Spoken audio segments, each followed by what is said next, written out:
If you're ever feeling kind of overwhelmed or stressed out with life, one really good gospel, which you might find kind of helpful, is found in the Gospel of Mark, chapter 1, where Jesus basically heals a whole bunch of people. And so, basically, as a matter of background, what you hear is that Jesus is in Capernaum, and he heals, first of all, St. Peter's mother in law. And then, of course, word gets around, right? And so people start bringing to him, they're sick, they're needy, people in need of exorcisms. And then Jesus does that thing that he does, right? So he cures the sick, he casts out demons, he teaches people, he heals people. But then the next morning, he goes off to a deserted place to behold his Father in heaven in a stance of prayer. And then Simon Peter comes upon him and says, basically, look, everyone's been looking for you. And why not, right? Because they want him to continue doing the good that he did during the previous day. But then to everyone's surprise, Jesus says, no, we're not going to do that. We're not going to go back to that town. We're going to go to the next town to preach there also, because that's the reason why I've ultimately come.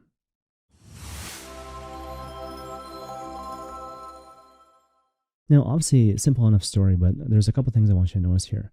First of all, this notion that Jesus Christ never allows himself to be governed by what we might call the tyranny of the should. The tyranny of the should. So constantly, not just in this story, he's surrounded by people who are telling him to do certain things. So here's something that you could do, which people say that you should do, and arguably you can do it better than anyone, right? No one can teach like you, and no one can heal and cast out demons like you can. And so therefore, obviously, you should do these things that we're asking you to do. But then again, the Lord, perhaps surprisingly, doesn't allow himself to be distracted by any of that. But instead, his sole focus is, what is it the Father actually wants me to do? Now, the thing I want to impress upon you in this early stage of the game is that this particular mindset of the Lord, right, the singular focus in terms of doing the Father's will above all else, in a certain sense runs kind of counterintuitive, right? And so it kind of goes against what we typically think with regards to what it means to be a Christian, what it means to correspond to the demand of Christian charity. Because, of course, the conventional perspective is that to be a Christian, to be a person of authentic Christian charity, means that I cater to everyone's demands. And so given all that, if someone asks you to do something that, he or she wants you to do, it would seem to be the appropriate thing to simply do it. To do this thing this person wants you to do immediately and in a manner that he or she actually wants it to be done. But again, in contrast, that's not actually the way of Jesus Christ. But instead, again, his primary focus is simply to do what the Father wants him to do and to be who the Father wants him to be. Now, what's interesting is that this particular principle really comes through in a really powerful sort of way in the context of the Gospel of Luke. And the non-Catholic Christian preacher Rob Bell talks about this. So, for example, in the Gospel of Luke chapter 9, what we hear is that Jesus sets his face towards Jerusalem. In the Gospel of Luke chapter 12, what we hear is that he teaches on his way to Jerusalem. In chapter 17, we hear that Jesus Christ heals people on his way to Jerusalem. In chapter 18, he tells people that he's going to the city of Jerusalem. And in the Gospel of Luke chapter 19, he tells his own disciples that he's going on ahead to the city of Jerusalem.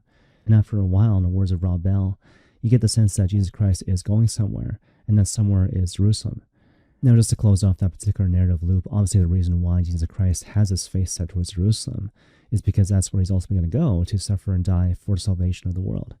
But that said, the underlying point for our purposes today is to simply articulate the fact that even though Jesus Christ has obviously stopped by people along the path to Jerusalem, he never allows these interruptions to ultimately disrupt his orientation to fulfill his purpose and to fulfill his mission. But that brings us to the second thing I want to talk about with regards to the story, right? And so basically what you'll notice when you reflect on this particular gospel is that this particular orientation of the Lord to have the singular focus of mind with regards to doing the will of his Father in heaven is fortified by this regular habit of serious prayer. Because you got to realize that the world will never encourage you to go the way of discipline, focus, purpose, and direction. So you got to go get it for yourself. You got to seize the day. And one really important way to do that, again, is to bring to bear this habit of regular, serious prayer. Not just saying prayers, but actually praying, listening, discerning the will of God, to make absolutely sure you're not expending even the slightest amount of time, attention, or energy in a direction which is not sustained by God's particular call for your life. Because you always got to go back to this expression, right, that the enemy of the best is not the worst. The enemy of the best is the good, which speaks to the fact that a lot of really good people of goodwill, are completely overwhelmed and exhausted and overburdened because they give themselves to everything. Not evil things, but good things. Merely good things. Merely good things which fall just beyond God's particular will for their lives, such that they have ultimately nothing left. Nothing left to focus on the few things the Lord actually wants them to do carefully and well. Whereas in contrast, you have this really famous expression by the Danish philosopher Søren Kierkegaard, who very famously says that the saints is all about doing one thing, which speaks to the fact that, again, instead of dissipating my limited amount of time and energy doing a multitude of simply good things, I'm meant to have clarity with regards to my sense of purpose and mission, which in turn allows me to say no to competing goods with a sense of peace and serenity.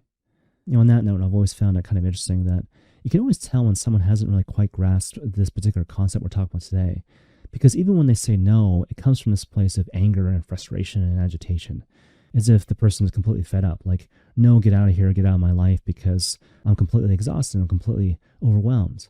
Whereas in reality, even though it's good, obviously, at times to say no, to set appropriate boundaries, if you're saying no in that particular way, it's probably symptomatic of the fact that there's been a long period of neglect, where I've forgotten that the way my life is supposed to go is supposed to have this natural sense of rhythm and balance, where I alternate very naturally between working and resting, praying and playing, in a way which is completely antagonistic to this undue sense of haste, agitation, and stress.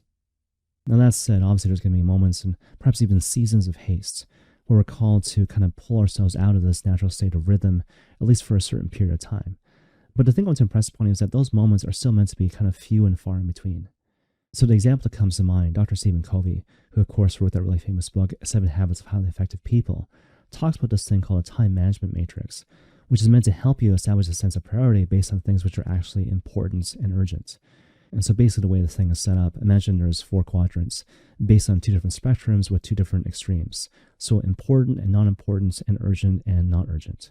And the whole idea is that even though there are obviously moments in life which obviously require immediate attention because something actually is urgent and important, like your house is burning down or there's some form of legitimate emergency, if you're being honest, these situations are actually extremely rare.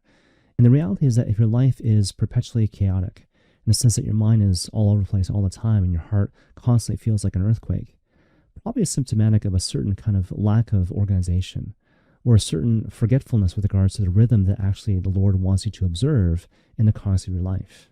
Such that the challenge and the invitation in a certain sense is to look at your life with great sobriety, with a great sense of prayer and solemnity and contemplation, to kind of ask yourself, like, am I actually focusing on doing those things which are actually important, quite apart from whether or not they're actually urgent or not. I want to end now with an example from the life of Saint Jane de Chantal, the saint who lived in the 17th century. And so as a matter of background, Saint Jane de Chantal was married to a wealthy baron for the longest time, when all of a sudden he was accidentally killed in the context of a hunting expedition, as a result of which suddenly Saint Jane was a widow at the age of 28 with 4 small kids. In any case, over time, it quickly became apparent that Saint Jane was really struggling with her new set of circumstances, as a result of which she sought counsel. And so given the advice of some of her friends, she sought the counsel of a local priest who, to put it kindly, was the product of his own kind of cultural times. And so basically the only thing he knew was, teaching her to go the way of holiness and sanctity by doing rigorous prayers and long penitential practices, which obviously didn't work given her situation as a single mom with 4 small kids. And so it got to the point where she was about to lose her mind, and so she sought the counsel of her local bishop, who just happened to be St. Francis de Sales. Unfortunately, St. Francis de Sales was, St. Francis de Sales, right? And so he was able to rise above the cultural norms of his time and to kind of recognize the reality of the situation. So here was a woman who was completely stressed out and frazzled, and so he gave her really practical and sensible advice. And so, for example, he would say to her something like, look, the path of sanctity, the path of holiness is not one size fits all. And so given all that, don't expect your prayer routine to be that of a cloistered monk when the reality is that you're actually a single mom with 4 small kids. On top of that, he would tell her to be patient in all things, but especially with herself. And perhaps most strikingly, he would say, don't try to be anything except for yourself. But when you do that, try to become yourself perfectly. And to be honest, I really love that last expression because it really helps to tie in all these things we've been talking about today. Because the reality is that when you make a real effort to simplify your life, to focus on the few things the Lord wants you to do carefully and well, to fortify this new life with a habit of regular and serious prayer, and to not allow yourself to be governed by the tyranny of the should, you'll discover, perhaps sooner rather than later, this natural sense of rhythm and work and rest and repose that, again, the Lord has always intended for your particular life.